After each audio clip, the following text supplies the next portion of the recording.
But let's jump into it. So tonight, I am continuing our series, I Think, I Feel. Tyler mentioned this. Tyler, I had lunch with both of you guys today. It's like my brain's on Ty overload. This message series started it last week, and I told you last week that it came from a place that was personal for me, that evolved for me, that moved from some stuff that I was wrestling with to thinking I should share some of this, to thinking I'm going to do a whole series on this. It was kind of an evolutionary type of a situation.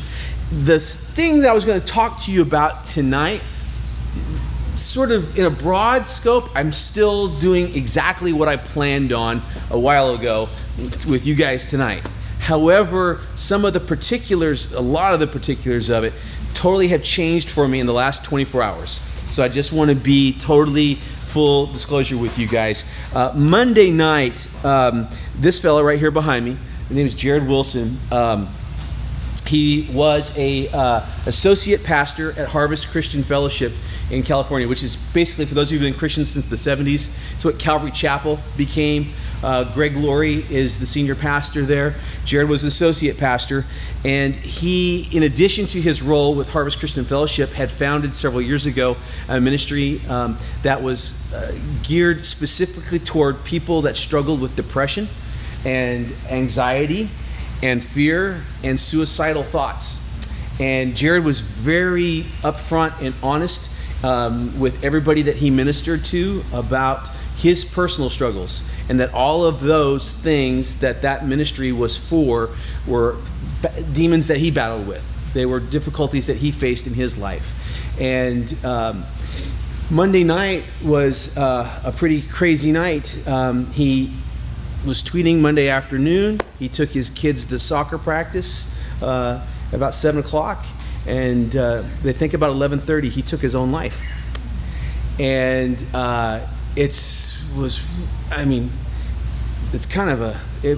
was a just shock to a lot of folks. And it really, I think it's kind of unique what's happened with regard to the reporting on this, namely that there is a lot of reporting on this. It's been all over. These are some of the outlets that have reported on his suicide in just the last couple days. Christian outlets, sure. Christian Twitter accounts, sure. But you look at this: Time, the BBC, the New York Post, people are all talking about this associate pastor from this megachurch, but he was an associate pastor of a church in California. And I think the reason why this has become such national news is because of the uniqueness of that situation. The fact that he committed suicide, as horrible as that is, that's not news, unfortunately, in our world. But who he was before he took his life, I think the combination of things, our world is looking at it going, that doesn't compute. It's not supposed to work that way. I mean, this not only was a church guy, but he was a church guy specifically that was about helping people who struggle with these issues, who struggle with fear, who struggle with anxiety, who struggle with hurt and brokenness, and then on top of all of that, who struggle with suicidal thoughts. I mean, his whole ministry was for that. As a matter of fact, as mentioned, he was tweeting this. He tweeted this at 4 o'clock in the afternoon. Loving Jesus doesn't always cure suicidal thoughts. Loving Jesus doesn't always cure depression. Loving Jesus doesn't always cure PTSD. Loving Jesus doesn't always cure anxiety. But that doesn't mean Jesus doesn't offer us companionship and comfort. He always does that. He tweeted that at 4, and 7 hours later, he took his life. And I think that's causing a lot of people, even people who don't claim to follow Jesus Christ as their personal Savior, that's causing a lot of people to sort of buckle at the knees. And I think it's also not only that he could be somebody who could espouse hopeful messages like that, but just because he was a guy that had so much going for him and left behind a beautiful wife and 2 beautiful boys. I mentioned at 7:30 that night, she put out on her social media him coaching their oldest son's very first soccer practice. Yeah. It's just really hard and tough. And it's completely the whole difficulty of balancing that tension between what we think and what we feel. I talked about this last week, but just let me real quick just reset that whole idea that we are living in a day and an age where our culture, our society prioritizes the way that we feel about things. Our feelings are of the utmost importance. We make judgment calls in this day and in this age based on how we feel about circumstances and situations. We go into anything and we say, like, what am I going to wear today? I don't know. What feels right?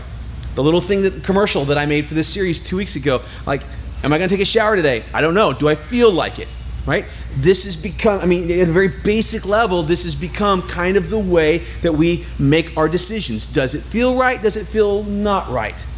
And the problem with that is there's kind of a moving target on whether or not something feels right or not. Something could feel right to us today, and the very exact same thing, the same exact situation tomorrow might not feel the same. So how do we deal with that? And this is really a problem for those folks that say, hey, I'm a Christ follower. Because kind of if culture is saying today it's about how things feel, historically, religion has always been the thing that you have to cling to is the way things are that you think. Reason, critical thought is above everything else. Fight it through, work through it with your mind, and you'll kind of find your course. I didn't say this last week, but I talked a little bit about some of my own stuff. When I was in college and I started having some serious doubts, I've talked about this in the past at Discover. The thing that I was equipped and taught to do by the churches that I was going to were to deal with something they called apologetics. That didn't mean you go around and say, I'm sorry about everything. It meant that you learned how to critically argue a point.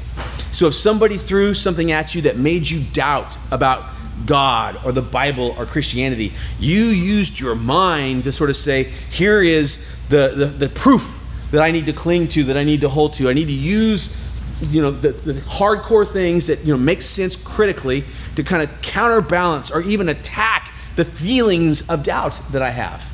So I closed last week by saying here's the kind of the rule of thumb that we have to recognize is out there. When we are thinking and approaching a situation, we have to look at it and say, culture says feel, don't think. But religion says think, don't feel. And yet, when we go back to Scripture, and when we dig into the Bible, forget what a preacher tells you at church. When you go back to the Bible and you look at what Jesus did, what you see in the very beginning, just go into Genesis, in the very opening words, the opening chapter of Genesis, we get God laying it down real clear that you and I were created in His image. That He said, here's the blueprint for how I'm going to weave you together. I'm going to weave you together in the same imagery that I am woven together. And God, wow. I'm glad I'm on the microphone tonight. That's for real. God says, I think and I feel. God's got it both. And that's why we have the capacity to both think and to feel. That is really funny. I guess I'm going to have to really do this. I can barely hear myself over that. It's funny. Earlier tonight, I was singing, trying to make Raina laugh, and I was singing Andy Williams. And right now, I feel like going, Moon River. But, sorry. Cindy's like, I'm leaving now. Stop. God's called us to both think and to feel. And when you look at what's going on in our world and you look at what's happened this week with this circumstance and this situation, I think it makes a lot of sense for us to really go back and see, okay, Genesis says that, but where do we really see that played out? Where do we really see that example given? And again, wonderfully, the scriptures make it real clear to us. This is our key passage for this series. This is what Paul had to say to us about the way that we view things today. Paul said, we don't yet see things clearly.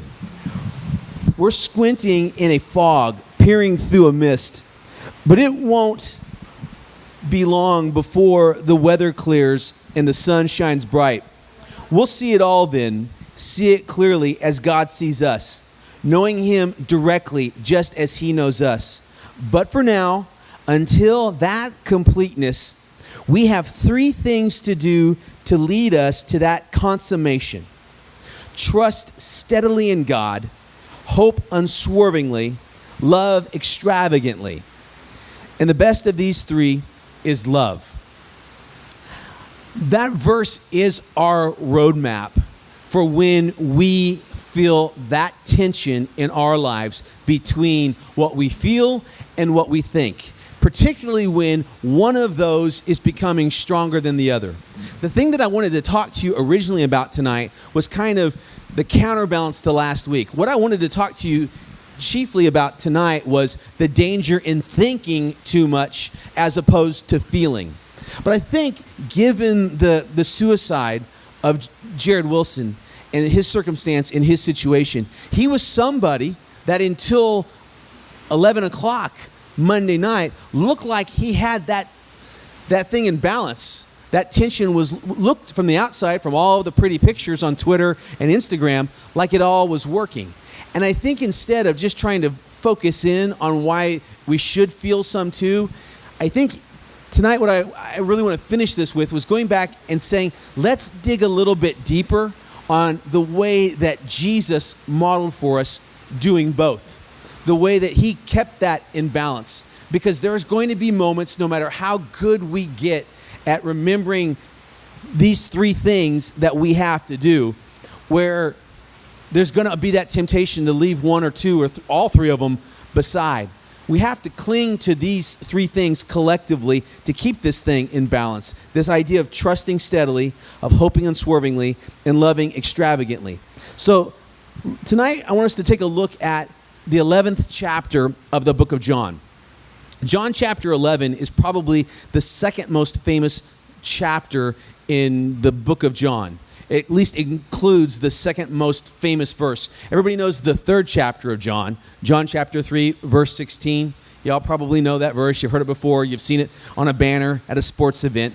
But John chapter 11 is where, in the 35th verse of that passage, is where we get the shortest verse in the Bible. Does anybody know what the shortest verse in the Bible is? Well, I'm sorry, I can't hear you, literally. Yes, it's Jesus wept. Tonight I want us to look at the circumstances around him weeping and what transpired and took place.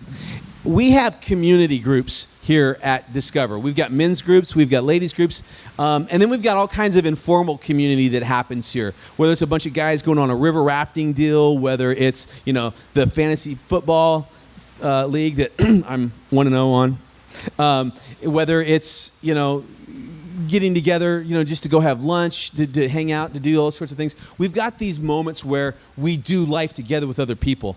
And we take that model straight from Jesus. Jesus had a home group that he used to hang out with.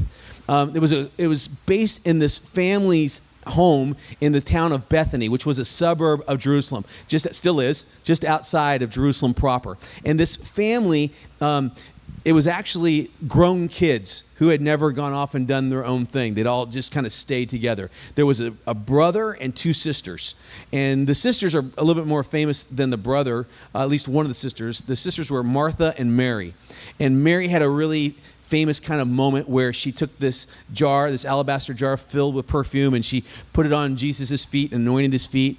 And Judas got all kind of ticked off about that because he thought that they could have taken that perfume and sold it and taken the money and done something with it, and she was wasting it. Maybe you've heard that story before. Cool story. Jesus said, bro, chill out. It's pretty cool what she's doing. Stop.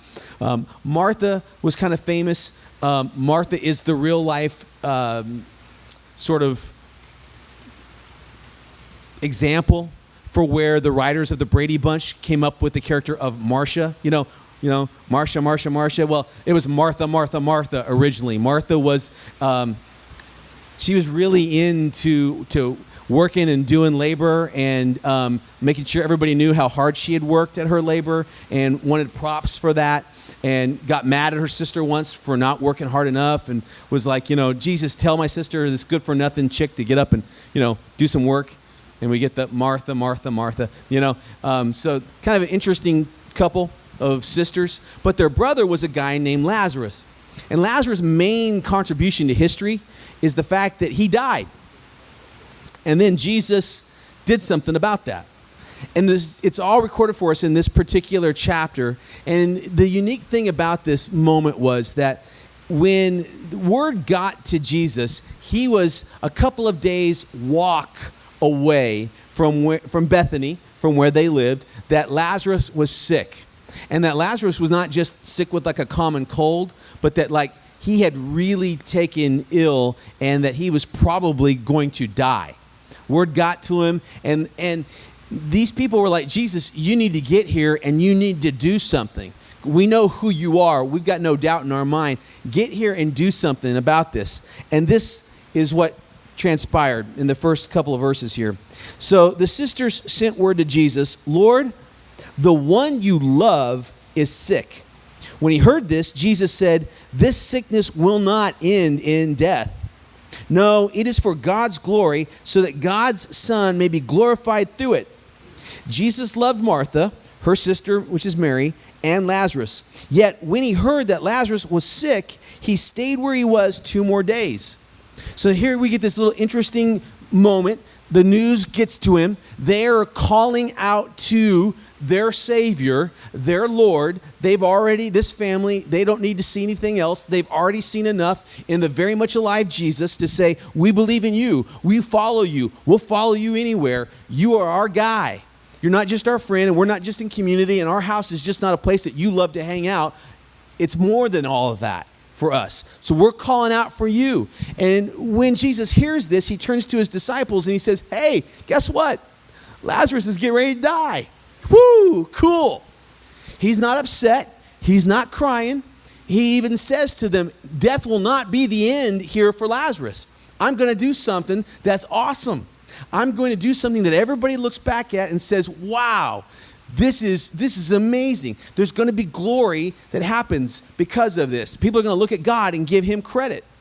Now, it sounds pretty interesting, but there's also this whole deeper level here at this moment as well.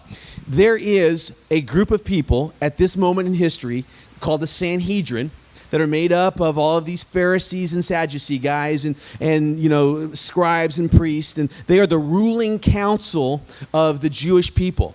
And their hold on power was tenuous because it was at the whim and the feeling of the Roman Empire. And they're looking at their situation in that think, feel kind of a way, and they're like, man, we don't like Jesus. He is stepping on our turf, and we need to do something. We need to get rid of this guy. If he comes back, we need to kill him. We need to get rid of him. And that news had gotten to Jesus as well. So one of the reasons that Jesus was staying clear of Bethany at this particular moment was because he's like, death's not going to be part of this story for me either with these guys. Not happening unless I go back. If I go back, that's going to be the beginning of the end for me. So that's bouncing around. That little factoid is bouncing around in Jesus' mind at this point. So he says to the guys, just chill. We'll deal with this in a couple of days. And they're like, we thought you really loved Lazarus. And the text makes sure that we all get that he did. That this is not just some science project for him. That it's not his pet, people. That this is people that he loves, that he cares for. He says, it's cool. We're just going to wait here 2 days. 2 days pass. Then Jesus says, okay, guys, let's go on back. Let's go check out the situation. Let's go take care of everything. And they're like, okay, we told you this 2 days ago. The 12 disciples were saying this to him. We told this to you 12 days ago. You didn't want to go. Now you want to go. He's going to be really sick. I don't know if there's anything you can do for him. And, those Jewish leaders, they want your neck, Jesus. This is a bad scene. We shouldn't do this. This is what he says. He says, tells them plainly, Lazarus, he is already dead. And for your sake, I'm glad that I was not there so that you may believe. but let us go to him. Then Thomas, who's, doubting Thomas, called Didymus, which means the twin, said to the rest of the disciples, let us also go, that we may die with him. So Thomas wasn't always on the doubting train. Here he's like on the full devotion train. The disciples think, okay, if we do this, if we go back there, they're going to know we're there, and it's going to go south, and they're probably going to kill us. So, all right, let's go. But they're going thinking, as opposed to feeling that this is not a wise scenario, a wise situation. But they're trusting, which is one of the things that we're supposed to do, in what Jesus is telling them. So they roll on, they go. Now they get there, and Jesus has already said it's not going to end with his death. And Jesus has already made it very clear to the disciples, I know what I'm doing. And I'm doing this kind of for you guys to see the example of what I'm doing. I'm doing this to bring glory to the Father. And in saying all this, I Jesus, am engaging the thinking side of the equation. There's a chess match that's going on here that I'm frankly playing with the adversary. And I know exactly what I'm doing. I'm making the final set of moves. And this move is going to look like that I am going to lose. But I know that the game that I'm playing is beyond what he can play. It's not. This whole chess set is set up. He is completely in analyst mode. He is 100% thinking about, the end times, the whole big deal. And Lazarus' death is just kind of this convenient sort of thing for him to utilize to show everybody his big plan from that thinking side of things. Got it? But then they show up. It says that, let me share this with you just to make sure you get all of this stuff. This is how the chief priests and all the Pharisees thought about things. The chief priests and the Pharisees called a meeting of the Sanhedrin, and they said, what are we accomplishing? They asked, here's this man performing many miraculous signs. If we let him go on like this, everyone will believe in him, and the Romans will come and take away both our place and our nation. So this is what Jesus was up against. They're looking at it, and they're like, hey, we need to get this guy. And Jesus knows that. Jesus gets that this is really bad. So Jesus walks into this bad scenario for himself. But when he gets there, this is what happens. When Jesus comes into town, he sees that they're all upset. Martha gets to him first. Martha says to him, Jesus, if you would have been here, our brother would be alive. And then Mary gets to him. Mary comes up second. And this is what it picks up. When Mary reached the place where Jesus was and saw him, she fell at his feet and said, Lord, if you had been here, my brother would not have died. Now, this is incredibly distracting. I cannot imagine how hard it is, honestly, because I'm having trouble talking. I can't imagine how hard it is for you guys to sit there and listen to me like this.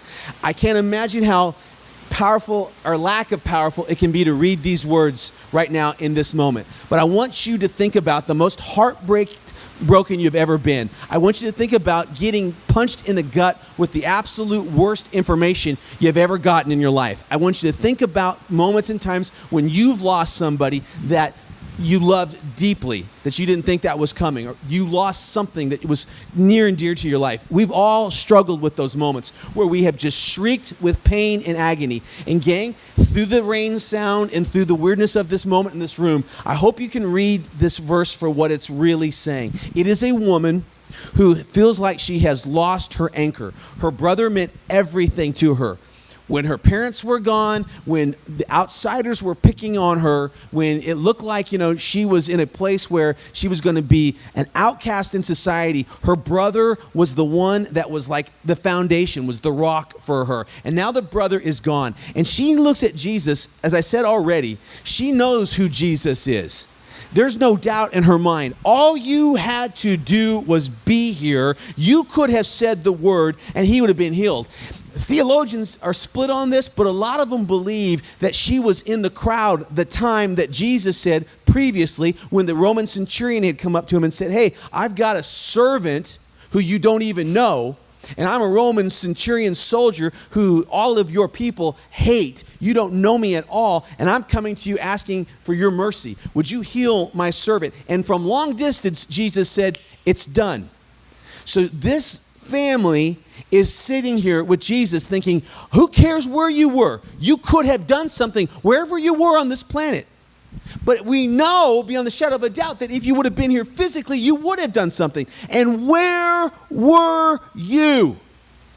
And this is the moment where the thinking, critical reasoned, Messiah should have said, I am doing something beyond your ways. Watch and be amazed. And your brother is alive. And, the angels would have, cheered, and everybody would have gone, oh my gosh. I mean, they would have just been like, it would have been that moment. Jesus knew it would have been that moment. Jesus had told everybody, this is what's going to happen. Jesus didn't say, we're going to get there and they're all going to be crying. Jesus said, we're going to get there and it's going to be glorious. It's going to be awesome. Everybody's going to say, yay, God, that's awesome.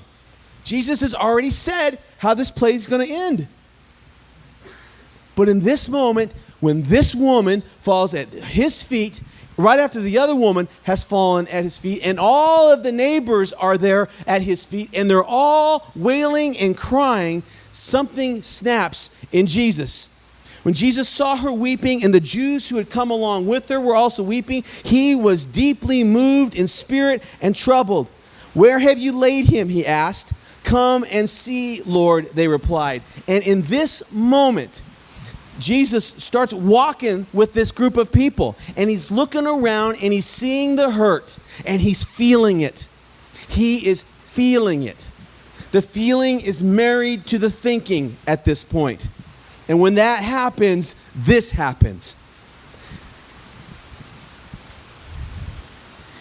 Jesus wept.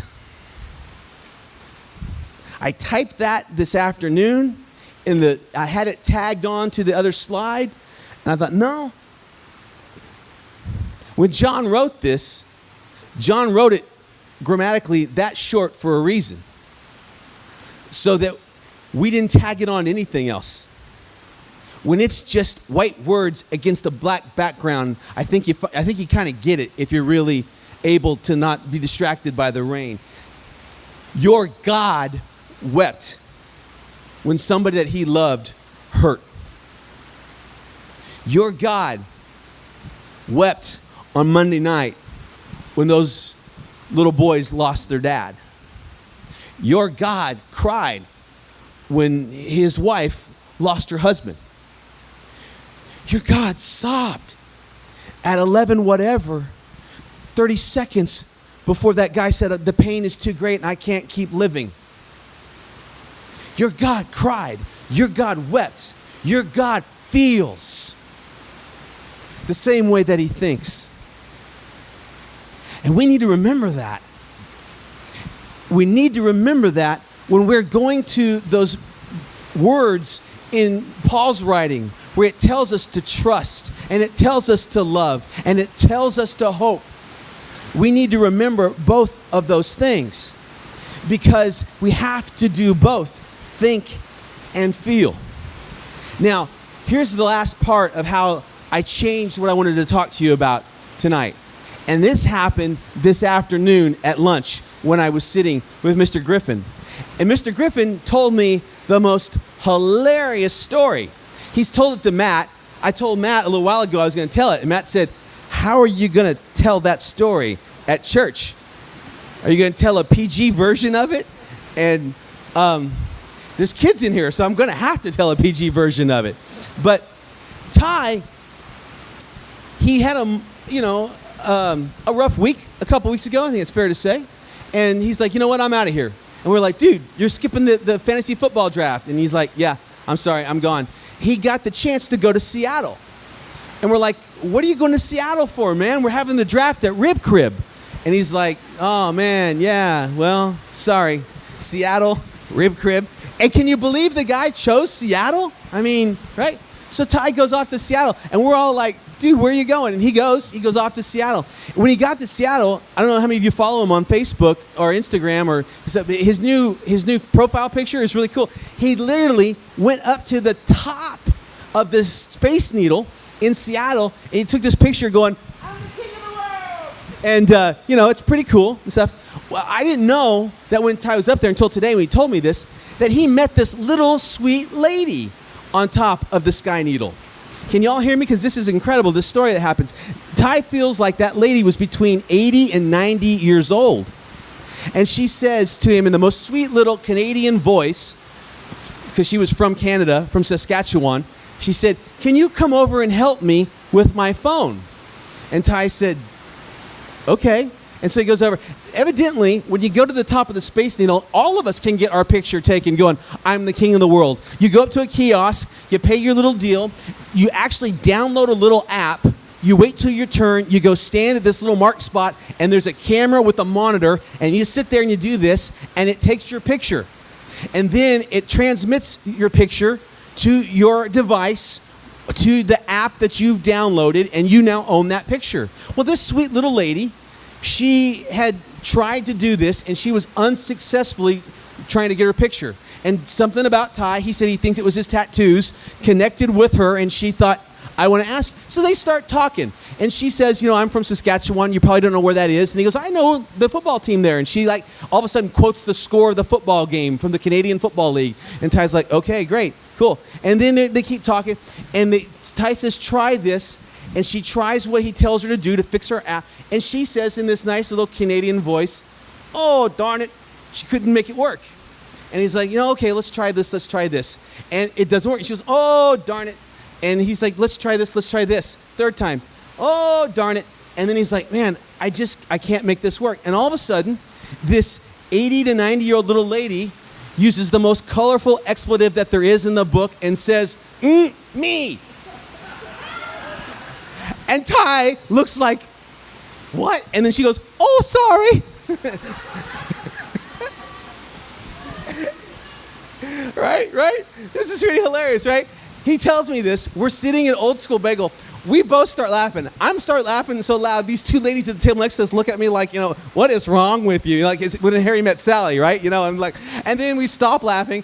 And then like 2 seconds later, we start laughing again. And the craziest thing was, I told him, I said, "You know what, dude?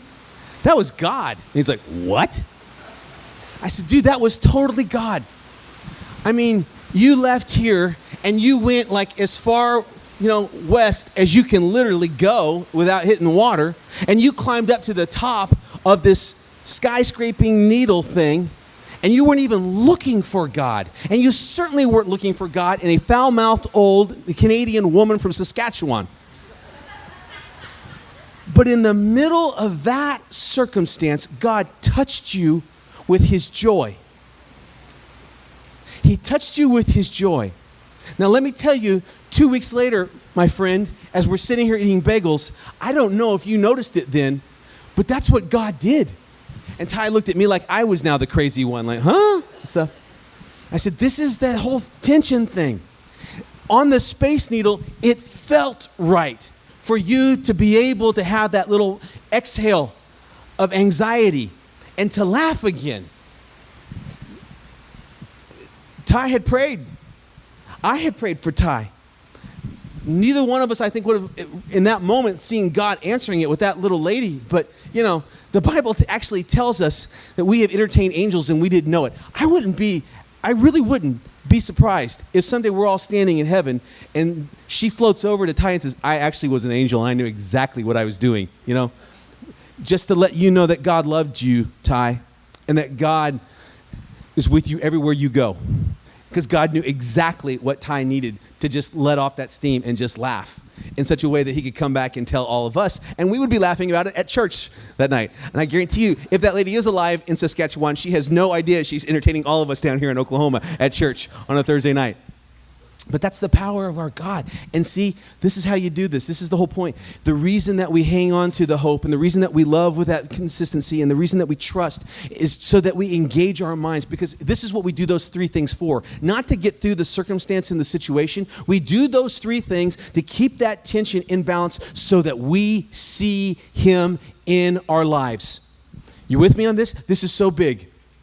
When you are faced with moments like this where it is raining so hard, you can't make sense of things. What you need is not a joke from Scott or a funny story from a Canadian woman. What you need, what we all need, is a God who weeps for us. We need to see him. We need to feel him. We need to know he's there.